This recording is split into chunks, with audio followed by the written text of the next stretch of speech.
Emmanuel. Currently, I work as a senior ICT lead for IOM, that's International Organization for Migration. I'm based here in Nigeria, in the DoD station in Lagos. So basically, what my role entails has to do with cloud application management, IT support, network management, service desk management, and then cybersecurity program and policy management. Technology is the key for every program, for every endeavor of human life that we'll find ourselves. So you need the key players that make those technologies thrive, succeed, are robust. Those are the kind of people, those are the kind of professionals that you want to classify me as. My background has been, before IOM, I was with Chemonics, which was also in development, international development, USAID, a prime contractor that handled the supply chain project for health commodities in HIV, ART programs, malaria programs, TB programs. Prior to that, I was with also a supply chain project by John Snow, another US firm that driving US government funded projects that is also into a little bit of logistics and a little bit of supply chain as well. My degree has been, before my master's degree, I have a bachelor degree in engineering. So I have, in terms of technical background, more of a science, geeky kind of a person. Got into the industry from private sector to development. Now I'm in the humanitarian space, working for the largest migration agency in the world today. So you can say it's been a very crazy ride for me.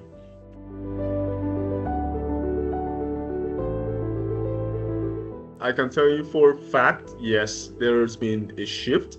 But getting a master's degree in your field, like getting a master's cybersecurity, it simply means when I sit across the room and I'm having conversations, the program managers globally, whether I'm in Nigeria or in another country in sub-Saharan Africa, or having conversations, they look at my profile. It means they know that this technical professional is not just our go-to guy that fixes the cable when the cable breaks, or just fixes the network when the network breaks.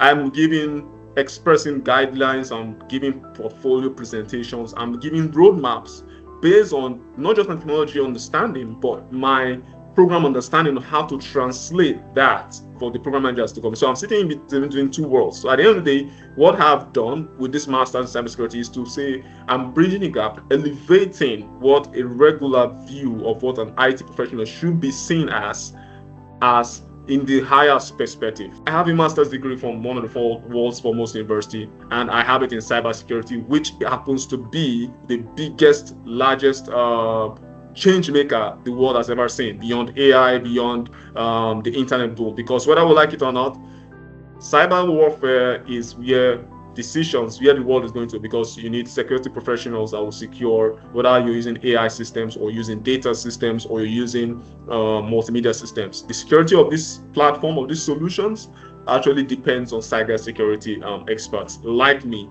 that also know how to not have hands-on alone, but also have program understanding and the forecast. So that is, for me, a huge shift in how I've been seeing so far. Another thing that has shifted for me is the opportunities that I now see that, okay, yes, I may be in IOM, but you have other organizations, other partners and actors that are within the development space, and also non-development space or non-humanitarian space, like Google, for instance, or the man in the top banks or fintech. I have that diversity as options available to me. So that is another shift I'm also looking at, I've seen practically.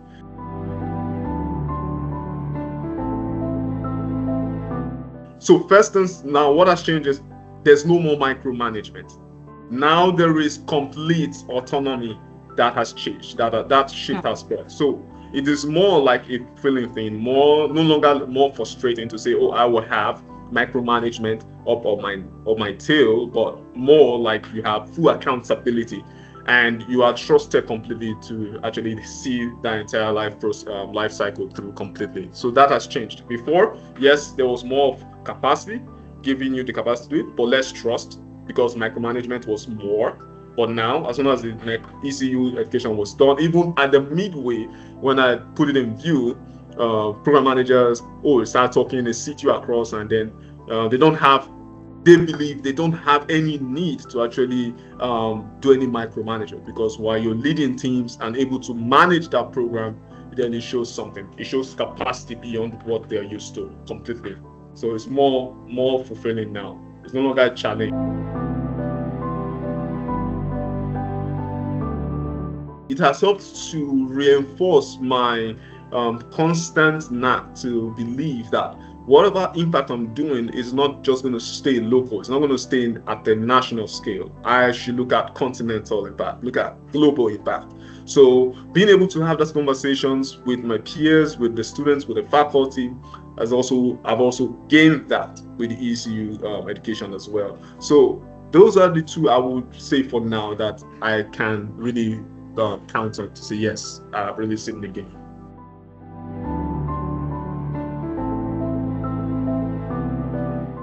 As professionals, that's one thing I would say. I still give kudos to ECU Council for the way the course was completely developed. It beats my expectations, even though I did read the brochure, look at the entire course outline before actually enrolling for it. And my expectations were a little bit, but when what I experienced was far exceeded what I initially expected.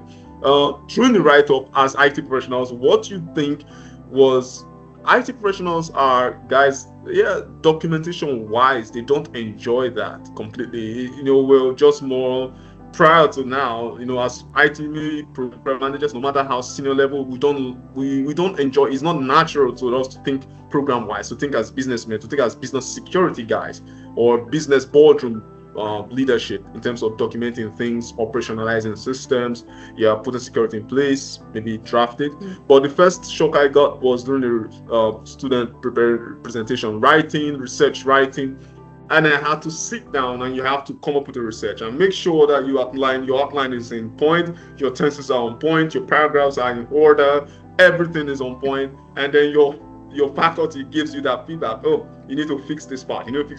What you don't stop learning is how the transformation in those principles have evolved in terms of the impact they've caused in the world today. So that is where you need to keep at it and keep learning. So that change that has helped in terms of making sure when I sit down in class, I no longer see myself, okay, fine, I'm just being made to feel, I don't have the need to feel miserable.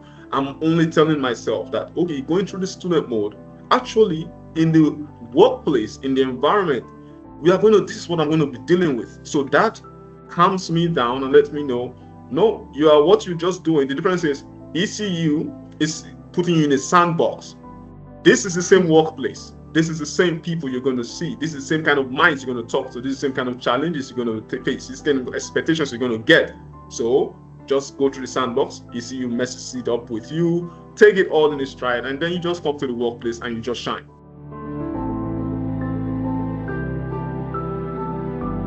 To add to during the studies, of course, my weekends were for me practically, but during the course of program, of course, it now makes me understand that you can actually utilize your time more, right? It's actually your off work time. My weekends are no longer my weekends, and take out that time. It simply means I am actually doing something to make myself, those fun weekends were completely off. Find time, family. Of course, they understood that I was doing a program, and I gradually began to enjoy it more. And I no longer enjoy boring weekends anymore. Being bored in the weekend, ECU has made it compulsory. You have to find something to learn this weekend. You have to find something to learn tonight. So that's another change I would say it brought completely. That study, to take it as a life habit, study mode.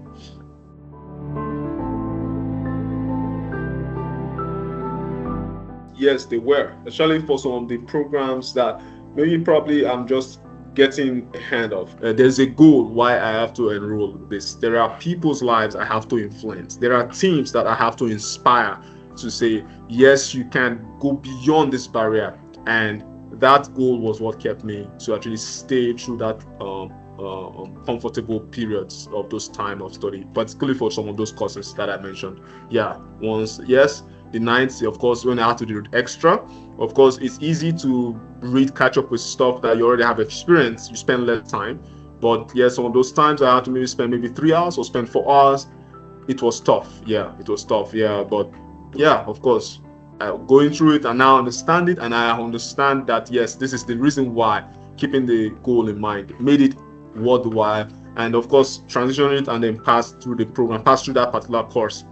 And I know, yes, okay, fine, so this is it. Then most of things, I got the principle of why most management, operations, logistics, supply chain, human resource, mindset of people, how they operate, business expectations, key performance metrics, and all those things.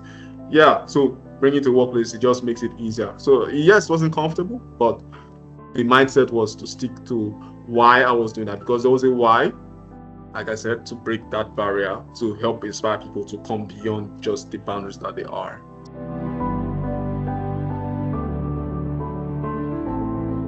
To be fair, I would say from the very first course, from the get-go, it's from the get-go, from the very first course, it started feeling Great. more. It's no longer, this is not theory. Like I told you, even the research writing, right? Because now I'm a leader of a team.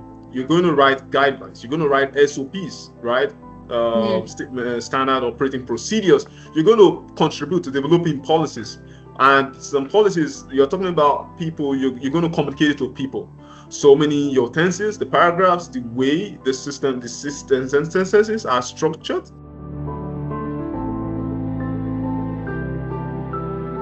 The support service I got from ECQ was spot on, was really good. There was one of the time, I think that was when Nigeria was experiencing some kind of economic situation, which was going to affect in terms of my tuition. I requested for a flexibility time to actually defer for that particular term, and EC was able to provide that.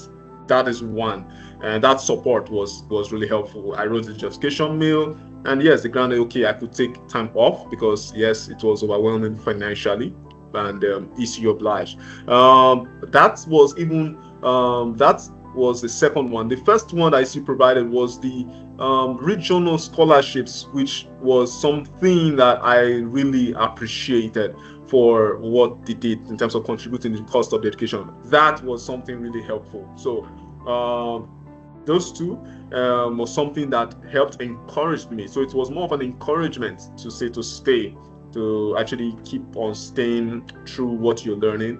And then the third thing, the third option was ECU. It's not just an American university, it's a global university. Yes, stationed in the US, but the fact that it had its alumni, it had its global reach. So a lot of guys, contacts, some of them that I have connects with on LinkedIn, and some that I have on other professional social media networks. I could see ECU on their status, and I could see the career trajectory.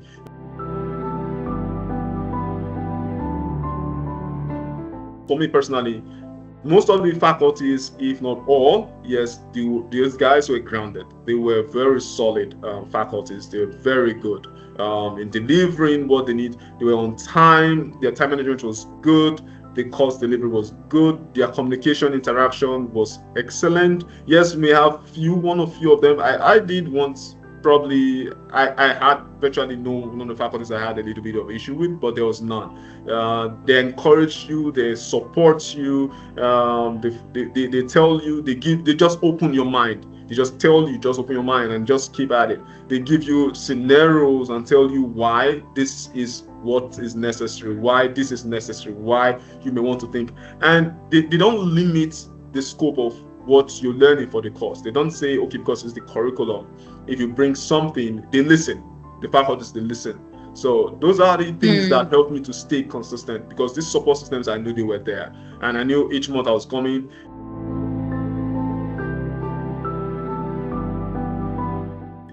If you're doing a routine, most one thing is you have to have the discipline. Yes, it's not convenient. It's not going to be comfortable at some point in time, but you don't do it because you're going to be comfortable with it.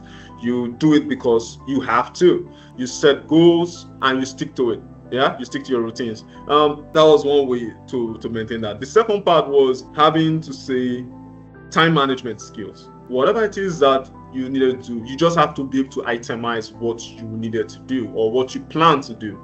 Everyone definitely gets to understand, or the work doesn't get affected or impacted. So that is number two. Time management, discipline.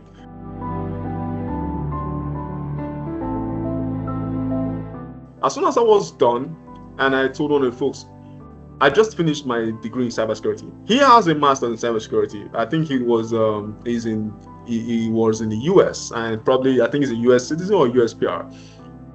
He has over 100, maybe 120 of other IT guys, right, that work together. But all of a sudden, his perception of how he could interact with me completely changed. These are senior level leaders in the same space. I'm barely 4 years in the organization. So right now, but now I have a monthly conversation with it. These were experiences I got real hands-on to tell me, yes, you are doing something that is actually loud and that is actually impactful, that is actually going to attract attention. So yes, so stick at it.